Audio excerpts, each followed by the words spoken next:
Okay. Okay, looks like we're back. Thank you very much for sticking around, both online and here in the room, here in London.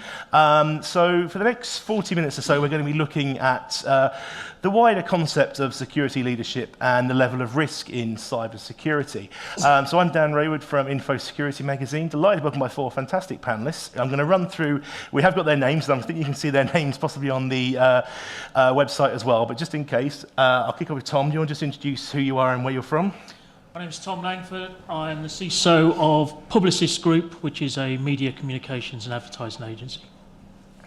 Afternoon, everybody. I'm Gareth Wharton. I'm the Cyber CEO from Hiscox Insurance. Good afternoon. My name is Mike Buck. I'm Head of Delivery from BHS. We're a software delivery and services organisation, and I'm responsible for our lodged office and our internal security. Thanks, Mike. Good afternoon. I'm Adam Musketeer. I'm the General Manager in the UK and Ireland for Kaspersky Lab. Wonderful, thank you very much. So if anyone's got any questions in the room, then do put your hand up. There are roving mics. And if you're watching online, obviously we have got questions coming in here, and we'll do our best to get through as many as we can. I'm going to kick off one that we've just been talking about just in advance. So in a world of increasingly complex threats, security appears to have become an equally complex process. It demands resources and skills, as we've been talking about today, and seemingly ever more of both. It feels like a battle we can't win. Adam, maybe let's kick off with you. Can we not just accept the risk and deal with the aftermath? That sounds like a very compelling and easy option, yes. But would that it was that easy? No, I think, as I spoke about this morning in the keynote, it really calls for a combination of tooling. Obviously, technology is not just the answer, it's part of the capability that we need to deploy, but also process is critical, knowing how to respond and what to do. And talent, the people in an organisation, that's the recurring theme today. We really need to make sure that we've got the right investment in skills to be able to deal with this threat.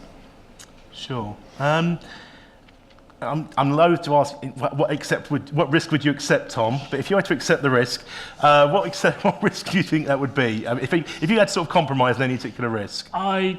I don't think it's my decision to accept or not accept risk per se. I think that's a decision for a business to take. I think my role is, as a CISO, is to provide information, data, potentially opinions to business leadership in order for them to take the requisite decision on risk. My decision on a security risk is not the final one by any stretch of the imagination. Security is not the special flower that demands that it trumps all other risks, because there's financial, there's cultural and social, there's people, there's legal risks that all have to be taken into consideration. So I honestly don't see it as my role to accept or not accept a risk. Yeah, fair enough. We have had a question in. Acceptable risk. What about spending more money on protection than the data is worth? Gareth, maybe do you want to... Surely most people probably are spending more money than the data is worth. I don't know. Well, I hope not, because your business probably isn't set up well if you're spending more on protecting it than the money, earning money from it.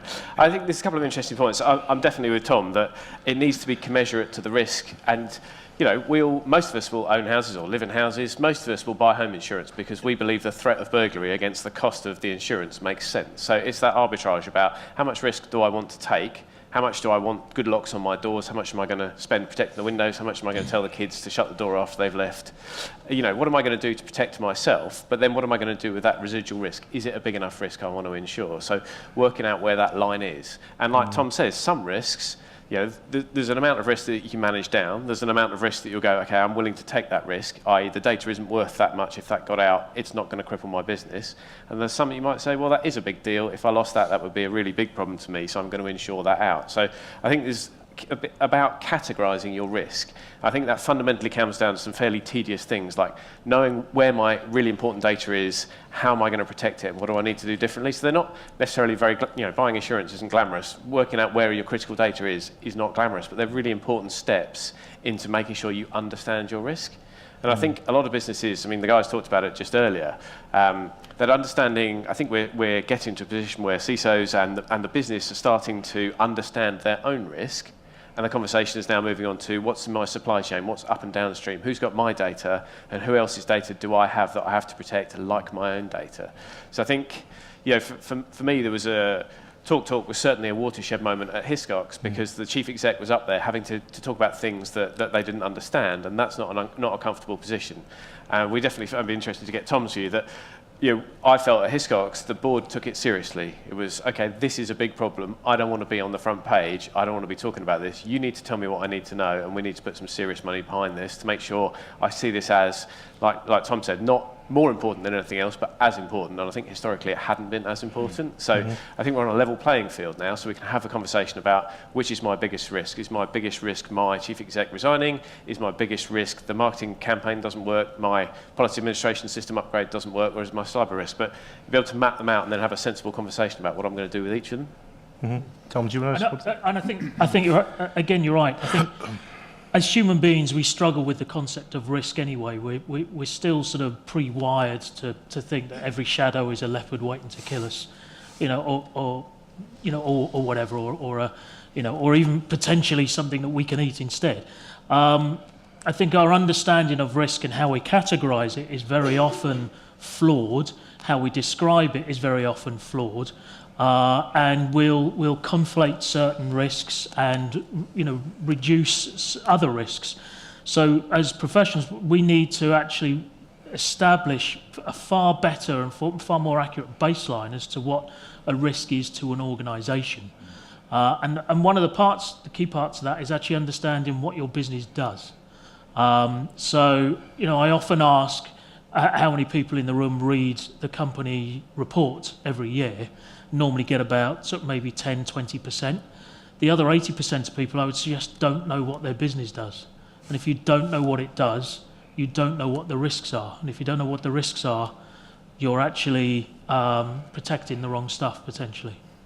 That's a great point. Mike, let's maybe throw it to you as well in terms of being part of the business. Is that important for the security team? Because we have this joke, we were talking earlier on about the IT crowd, and they're sitting in the basement. I'm sure most people have seen this, where they're very separated from the business. And it's, we can laugh about it, but it's quite tragic that this happens. Is that one of the things maybe where we see cybersecurity changing, is just being more involved with the business, and then maybe the threats can be better understood? Well, I hope so. For our particular organisation, the IT team is part of the operational business. So day to day, the operational business develops software. We help customers with complicated systems. We build new things. We replace legacy. We implement open source. The same people who make the decisions on that make the decisions on IT. So the people who decide what tooling to use to develop software and how to do continuous integration and how to get software out to clients are the same people who are working hand in hand with the IT team to decide how to implement that tool, what does security look like, what does the security policy look like. I think for me, listening to these two gentlemen, the thing, and the earlier speeches, the thing that really strikes me is this is a very layered thing. Security isn't about, just buying Kaspersky or McAfee or whatever else there is out there, because you can spend as much money as you like. It's fundamentally about the people. It's a complicated pyramid, and if you haven't got that base in place, and you haven't got people doing the right things and trusting each other, then your tooling won't help you. Yeah, absolutely. Ultimately, it's a tool, isn't it? That regardless of Kaspersky or whomever, it's a tool that aids you in the job. And obviously, the new one today, which Alessia was talking about earlier on, it's a way of aiding you in targeted attacks protection. But ultimately, it's how you use it, I suppose. I mean, is that where you agree? It's not just you don't put this in thinking, right, that's it, problem solved. Cup of tea now. Yeah, do that. Yes. Coffee usually. Right. You've got to have lots and lots of different things to look at. This is great for the client. It's great for protecting a certain type of individual. When you're dealing with complex, large server estates running across multiple clouds, this will have a part. There'll be a much bigger solution out there as well. I noticed outside there was an organisation selling open source intrusion protection and looking at where the vulnerabilities are and what you should patch. That's a part as well. It's a very, very complicated landscape. Before watching the speech, I was trying to think if I was a small organisation, because we were exchanging information on whose company was the biggest, and you won by quite an order of magnitude. Yes. 90,000 versus 1,000. I struggle with that. But if you're a 2, 3, 4, 5, 10-man organisation, wow, it's really hard nowadays. Yeah. Really tough. Well, considering your day job is to earn money, you know, if you're a 5-person organisation, you're not going to have an IT person. No, and when someone says buy antivirus, you're like, okay, I have that at home, that makes sense. And if someone says, right, do you want an open source IDS? You're like, I didn't understand any of those words. You know, so it's difficult. You know, if you're a small organisation, you're good at marketing or whatever you're good at, doing security well is really, really difficult. And you're just not going to have the resources to do it. So, it's, you know, that where that risk conversation is in a very different place. I think there's a really important point there, actually. We did some research earlier in the year with small business and startup business specifically, and they did feel that they didn't have anything of value because they were small. But actually, you know, that's worrying probably for the investors in that business if they didn't think they had anything of value. But we'll put that to one side. But I think it's a serious point. The data, the lifeblood of any organisation now, is really the currency of interest to anyone trying to get in and penetrate that organisation and take the assets. So I do think, regardless of size, it's something that we need to be thinking of, you know, on that evolution, on that journey as we grow and we scale. All of the principles around security and best practice are very relevant. Yeah. I think you pick up on it exactly on the risk thing, and understanding the risk. They don't feel like they have anything of value. If you go back 20 years, the laptop was the asset, the most valuable asset, because it was blooming expensive to replace. And therefore we had laptop lock leads that would lock them to everything and were a complete pain in the backside for anybody who wanted to be mobile with their mobile computer. Nowadays, encryption, full disk encryption of virtually any type or flavour or whatever is good enough. That means you don't need that physical lock.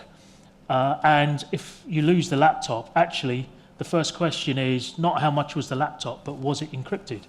And if it's encrypted, that's fine. So the whole sort of paradigm, as it were, has shifted, and people are still thinking in that old term of, if I can put my hands on it, that's what my risk is. That's where my risk is. Yeah. So the small companies, if they were to lose all their computers, they go, oh, how are we going to replace all of our computers? You know, I know my customers because I've got them written in this little book. You know, but actually everything else on there is what's most risky. Does that come to what you're talking about knowing the business as well? If you know that your business, for example, makes stationery, let's say paper. You know, you make paper, then you know the value is in the product, in that hard product. So, you know, example, your risk to, you know, temperature control and stuff like that. You know, so I'm just thinking a wider example. So is that what comes down to that then, actually? If you understand what the business is doing, you understand what your need to protect is.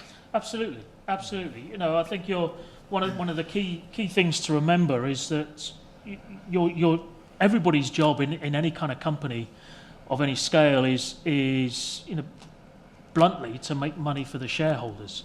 Yes, you have a commitment to your customers and clients, and you have a moral and ethical commitment to them. But really, you're in a business by its very description to make money, and it's to make money for other people. Hopefully, you're a shareholder as well, or at least have some kind of commitment to it. But I think it's very easy for us to forget, because we get so railroaded and so blinkered into, I have to do X, Y, and Z, without actually thinking, what is the long-term implication of what it is that I'm doing? What is the connection to the products that hits the street, or the number of widgets, or the number of lives saved in a disaster zone, or whatever? If you lose that connection, you're not actually providing any value.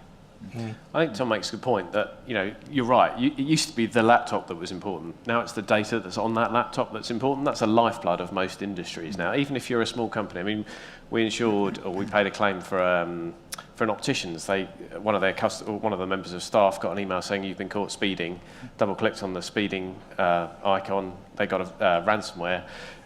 Took out all of the 3 branches of the opticians, so they couldn't see any customers, they couldn't place any orders, they couldn't give anybody new glasses, and it's just, your business then doesn't work. Even though you're an optician, your business has 3 shops, it's physical locations. Without the data to run that business, your business doesn't run. And I think it's moving from that shift to, I've got a physical laptop I need to protect, that thinking about data, if that was a pile of money on your desk, you wouldn't go out the door in the evening and just leave a pile of money on your desk. You put it in a safe. So what's the data parallel? If that's what's most important for me, yes, I want the right security around it, yes, I want it backed up, you know, you would take sensible precaution around it, and just changing that mindset to, yes, I might be a widget business, but fundamentally it's the data that runs the widget business. Yeah. If there's anything in the room, we'll take to a slightly different angle here. Question, is there a concern that companies will invest in cyber insurance instead of IT security? Mike, let's maybe see what your thoughts are on that. You give me a look. But I didn't mean to give you a look. No, you're probably thinking about it, weren't you, really? But yeah, in terms of, cyber insurance has been kind of talked about for a few years now, and it's, I know it gets a few people kind of mixing, it's a bit Marmite in terms of, one way or the other, but I don't think is any company ever going to spend more on cyber insurance, or are they going to trust more in cyber insurance? Is a slightly better way to put that. Whenever we deal with a client, we look at the contract with the client and we look at what the client is asking us to do. We have on occasions been asked to get cyber insurance because the client feels that's required for their data. We look at it on a case-by-case basis. So I think what I would say in terms of cyber security insurance is you've got to, again, think about the risks that we've been talking about. You've got to look at that. What are you trying to protect? What's likely to be the threat? And to use the analogy from before, have you left your windows open on your house? Because if you have, it's pretty pointless buying your cyber insurance. For us, I don't think we'll go down it wholesale. It feels more like we should invest in improving our security posture, reducing our risks. I think cyber security insurance will take us some of that way if we bought it, but what cost reputation? If I lose the data from my clients, those clients aren't coming back. Doesn't matter how much insurance I've got. I suppose, yeah, it's the kind of the peace of mind for yourself, probably not for your customers, though. It's same thing. Adam, I don't know if you've got any thoughts on that sort of thing. I do, absolutely. I think Mike makes a really good point there, that it almost promotes a sort of moral hazard in the behaviour, that you're not behaving responsibly, and there will be unintended consequences from that in terms of alienating clients, showing a complete disdain, if you like, or sort of indifference about their data. They're trusting that to you, they're granting trust to you. And I think you have a covenant implicit in that, regardless of a financial arrangement, that you need to honour. I also think, secondly, one of the things I talked about this morning was just the fact that this landscape is changing so much, so quickly. How do you ensure for known or unknown threats? That's a really difficult thing to do. We know that the shape and size of some things, but this sort of paleontology analogy that I used this morning, we're finding fragments of pieces of the puzzle and putting it together in terms of advanced persistent threats. You don't know if those threats are in your organisation, already mimicking your behaviour, already understanding how you operate and ready to attack you. So I think ensuring against that is, without being too Rumsfeld-esque about it, but these are unknowns, unknowns, right? We're not going to be able to figure all of those out and put a commercial model on it. Yeah. So I've got a comment on that. So given we've established that we're quite a large organisation, we have thousands of clients, and we have to answer a lot of questions for those clients for obvious reasons, a lot of questionnaires, etc. I can't honestly think of, although I'm sure there has been, I can't honestly think of a case where a client has said, can you confirm you've got cyber insurance? They're more concerned with, what procedures we have in place, what certifications, around certain environments, what our activities are, how we do things, who we've got running things, basically what is practically embedded on the ground. The concept that if you have cyber insurance from a client's perspective, then you're all right, we're going to be fine, is, I would say, virtually non-existent. That said, I also wouldn't say don't get cyber insurance. I think that would, if you didn't do that, that's also a sort of a somewhat negligent approach, because there is always going to be some remuneration. But then conversely, I think any company that has suffered a massive breach, I don't know of many that have gone out of business. If we look at Sony, for instance, they went through the ringer over a number of years, and hands up in here, who's bought a Sony product in the last year? Probably quite a few, and their profits are up from when they last got hacked, and their share price is up. So actually, you have to equate the value. How much do you rely on something like cyber insurance versus actually just doing the job? I think, yeah, you're right. I mean, most people, well, yeah, they're victims of breaches, but yet they still use Uber, they still buy, certain PCs, they still buy, services from different companies, and they go and still watch films made by Sony Pictures.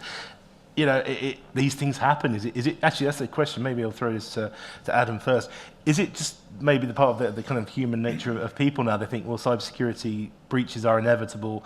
Let's just kind of get on with it. 'Cause I think it kind of seems to be a bit in your talk as well, that there is going to be a level of acceptance of things going wrong, but actually it's the case of how do you come back and respond. That's the main thing. I think it's exactly that. I think it's understanding that, I think I used the words, a bad day at the office for some of us as practitioners is when you don't catch something because you know that something has happened, more than likely. 1,000 attacks a day on average to UK businesses in 2017. We're all subject to target. So I think there is an air of protection, and that was one of the questions I think as well that I addressed.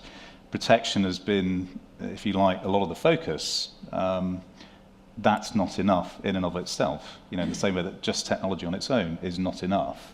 You need to have a strategy to cope with a crisis if and when it happens. So how you mobilise stakeholders within the organisation, how you work as a conduit to make sure that risk, compliance, governance, all of those things work, and that you have a policy and a procedure that you can press the button on, because it will happen. I'd say it's never about the incident, it's about what you do afterwards. Exactly. Yeah. And I've been in situations where we've gone very shamefacedly to a client. I've gone to the CISO and the client and explained what happened, what we did, and etc., and have come out with more work, with signed orders for more work, quite literally in my hand. So, it's because there is an acceptance that it is an inevitability that I think is good. That doesn't mean, of course, that businesses are like, oh, it doesn't matter, it's going to happen. That comes after they've said, don't let it happen. Yeah. I think there's a bit of a snow blindness about the attacks. There's an inevitability about it, and people do become a bit blasé about it. I think just going back to the last point about insurance, and you won't be surprised, I'm somewhat biased in my opinion, but I think what Alessio was talking about earlier on about having good incident response teams and good threat management, I think is absolutely laudable. And when you're at 90,000, it's kind of an expectation that you would have that. Down at the smaller scale, where you don't have that capability of having instant response or lawyers on retainers, insurance can provide that service for you. And it's about how that we would help you respond in an instant. It's not like having a TV stolen where you get a check. It's about us providing instant response to you, the PR, the legal, the forensics, to get your business back up and running. And it still fascinates me, you're absolutely right. Any big businesses targeted have taken a short-term share price hit, but generally it recovers. But I think in smaller businesses where you don't have that resiliency or the balance sheet to deal with it, if you're down for weeks or a small number of months, that can cripple a business. But it is amazing how we just become that blasé to a big company. And to a certain extent, if it's not affecting you personally, and it's still easier to use Amazon or whoever, not that they've been attacked, but whoever that is. Equifax. Yes, exactly. We're not going to worry about them in a year or two. Yeah, that'll be it's. I think we've got a question in the room. Just the gentleman in the back. Hi guys. Oh, mic's not on. There we go. Jason Cobain, and like Gareth, I work in the risk industry, and I do think that it does seem to be insurance security. It shouldn't be insurance or security. Surely it should be like you do in your home. You put security in that is reasonable, and then the bits that you can't secure, you leave that to an insurance company to pick up. And what Gareth just said about services, I don't know many businesses that have people on retainer to deal with these incidents, to get their systems fixed, to investigate forensically, to get PR to stand up in front of the press or the local paper, or even your customers and say, look, we got caught, but this is what we're doing. And I'd just like your opinion on, if a business invests purely in security and then gets affected, surely the business that responds better is going to have the better result. Yes. And that's what insurance is there to do, right? Over to you guys. Partly what it's there for. It's not all what it's there for. You have to have the nous in the first place to actually stand up and take accountability for what's happened, whether you're in charge of 3 people or 30,000 people, it doesn't matter. As long as you have to have that sense of accountability and then address the problem directly, deferring certain decisions or certain advice to your insurers or trusted third parties if you don't have the scale. But it's still up to that person and their close team to address the breach, whatever might have happened. I mean, I certainly agree. I don't think it's an either or. The house analogy stands up. You don't just buy a lock, you tend to buy the security that goes with it. I'm sure most businesses have employers' liability or directors and officers. It'd be unusual to run a business without any sort of insurance. So, we saw cyber insurance grow at 40% last year. It is a fast-growing business, but it's, does it provide value to your business? As you say, it's a completely fast-evolving world. If you bought an cyber insurance policy 5 years ago, it would have no mention of ransomware. Last year, most of our claims that we paid were ransomware, and in 5 years' time, it probably won't be that. It will be, I don't know, drones or Internet of Things, or it'll be some completely different vector that we've not thought of yet.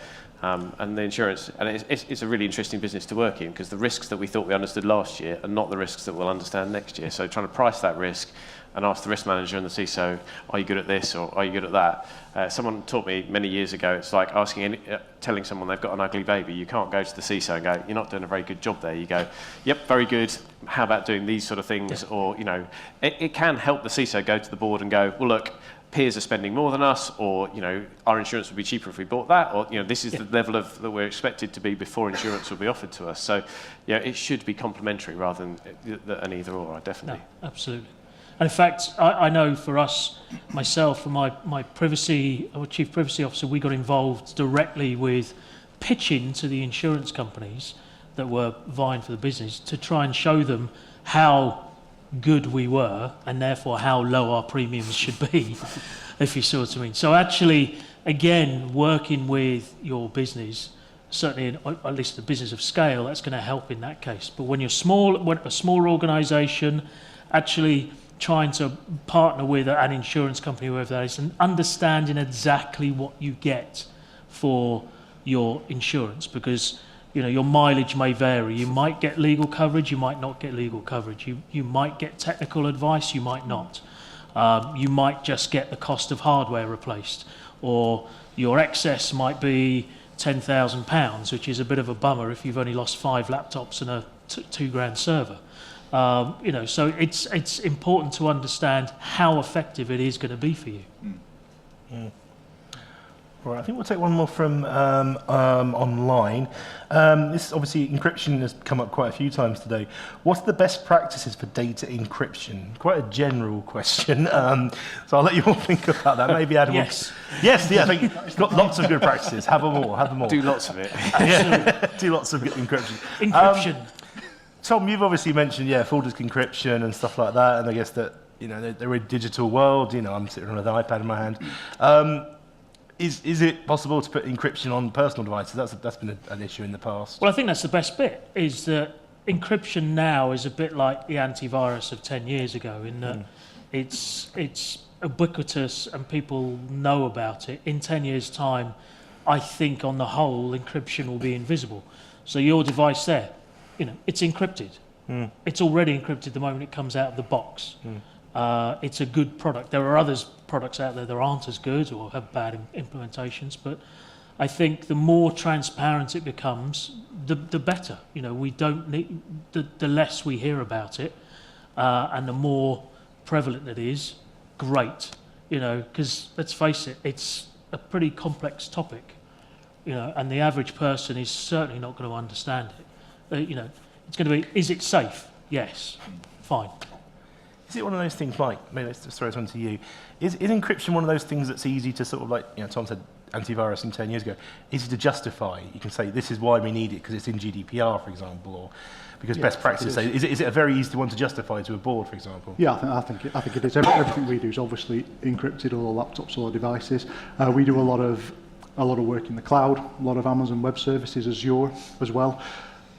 All of that's encrypted, and I guess maybe the question's asking a bit more about not just the device, it's asking about databases, network traffic, it's asking about all of that and how you understand that end-to-end you're encrypted, because it is important to have your laptops and your devices encrypted, but actually if all the data that's coming out of your laptop is in clear text, well, that's not great. So I think it's one of these maturity things. We have to understand what's going on end to end, but the more of it, the better, to our initial point. Encrypt all the things, definitely.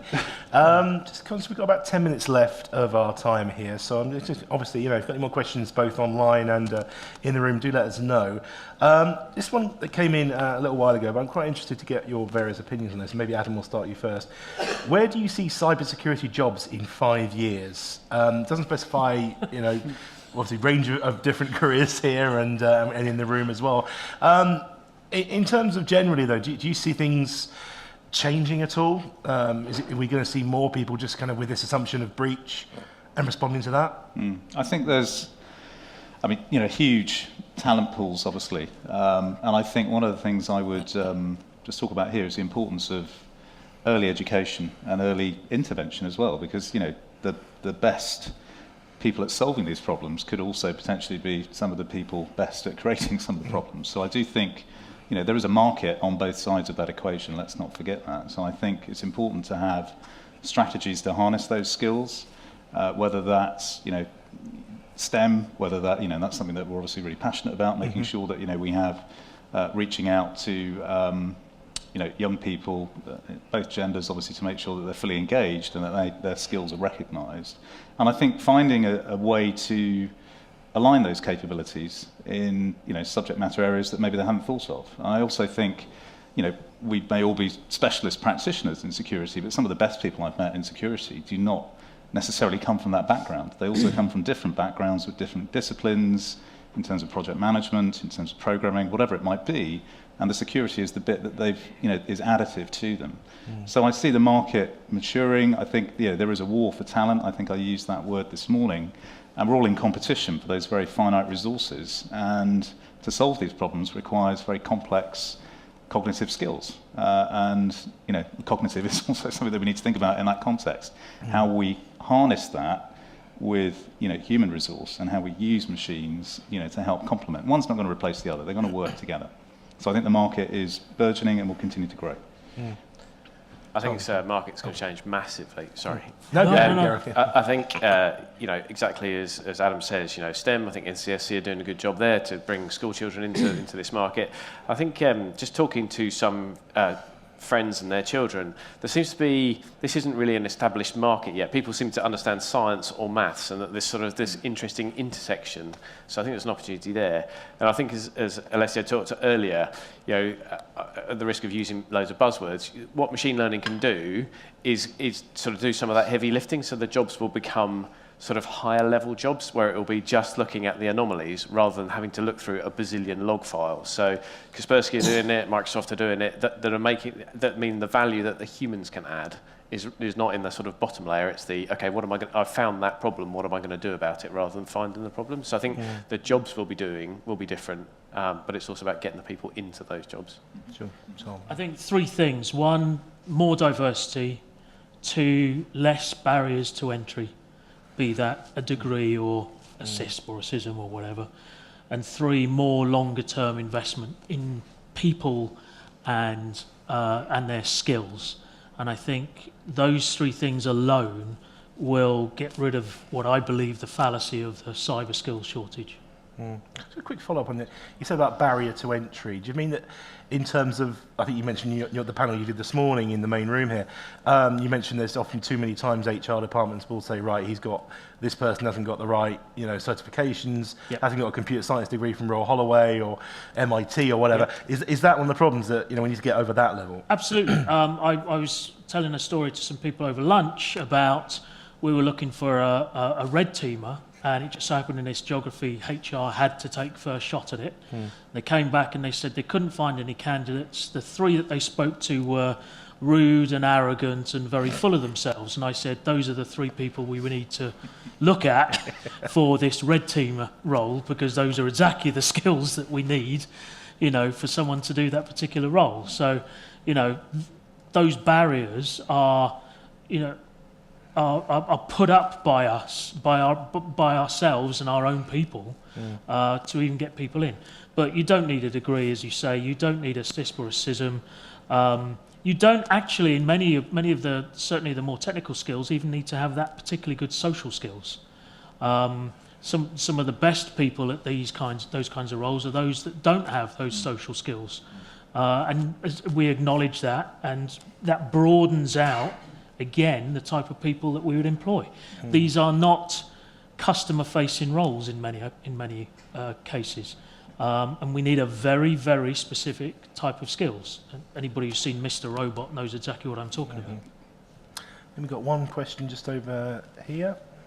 Just here, I think we've probably got time to take.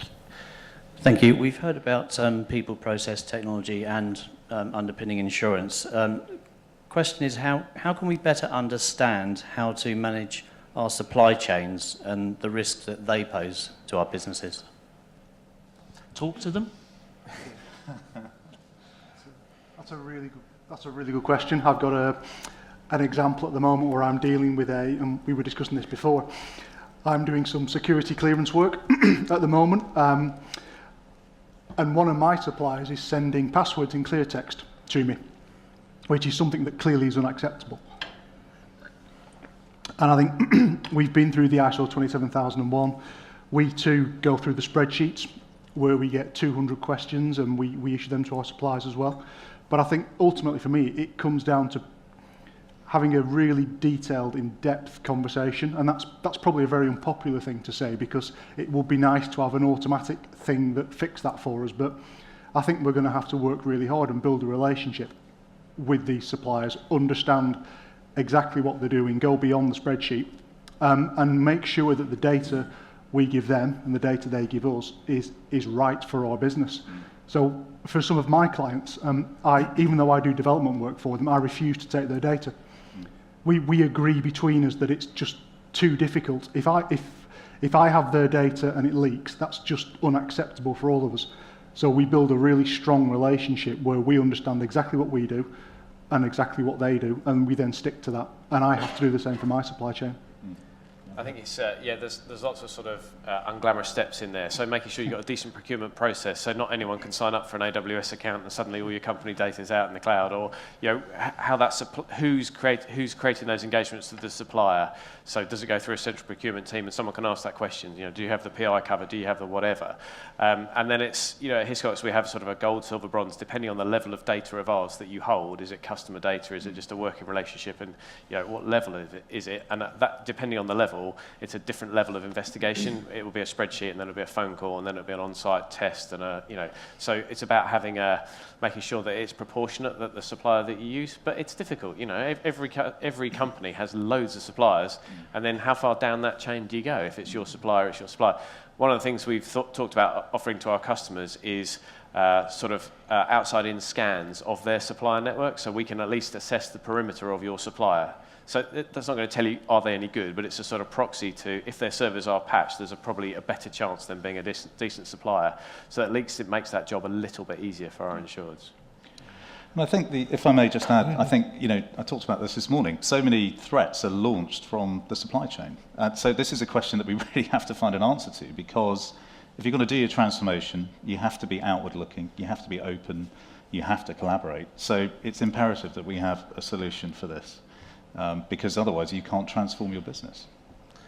Right, I think just this gentleman here, and we'll have to make the last question. So I guess off the back of that, really, talking about the spreadsheet with 200 questions in it, how do you stop security being seen as a threat to productivity and creativity?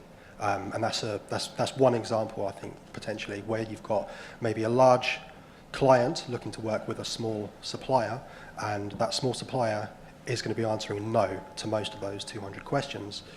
But so I guess in that example, you can look at the nature of the engagement. Is it really necessary? But how many large suppliers are doing that? And just in general, how do you stop security from being seen as a threat? Yeah, that's exactly what I've been through a number of years back. And the answer is simplify. Just simplify it, simplify it, simplify it. So the 200 questions, we ask under 50. And depending upon how you answer the first few, you could answer even less, towards the end of that. It's like an interactive spreadsheet. I've tried to do things, as you say, 200 questions, sort of 50 questions, big spreadsheets. you get about 10% of the responses, that you actually need. Simplify, simplify, simplify. What is important? Is it more important that you get 80 to 90% responses that are 80 to 90% accurate, or 10% response rate, which is 100% accurate? What's more important? Yeah, I think it's a real problem.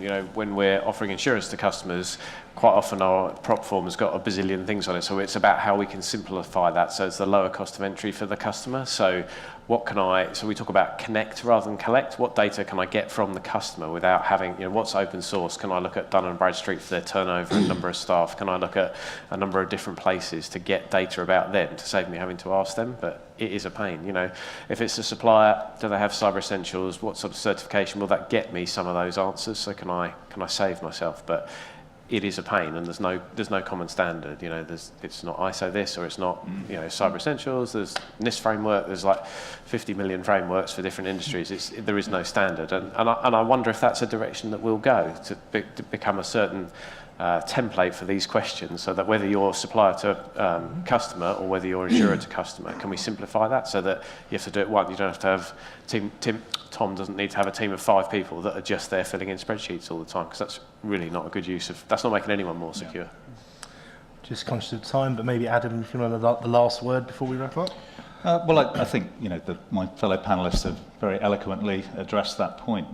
There's a real need to simplify that. There's a need to, not tie up resource in pretty mundane operational stuff. We want to have people focused on being outward-looking, focused on, as I said, the transformation, focused on delivering outcomes to the business, and taking as much of the heavy lifting out of this as possible. I think whether that's through legislation, minimum standards, holding each other to account, that's what a strong mutual, trustworthy business relationship is based on, and everyone wants that to be successful in delivering transformation.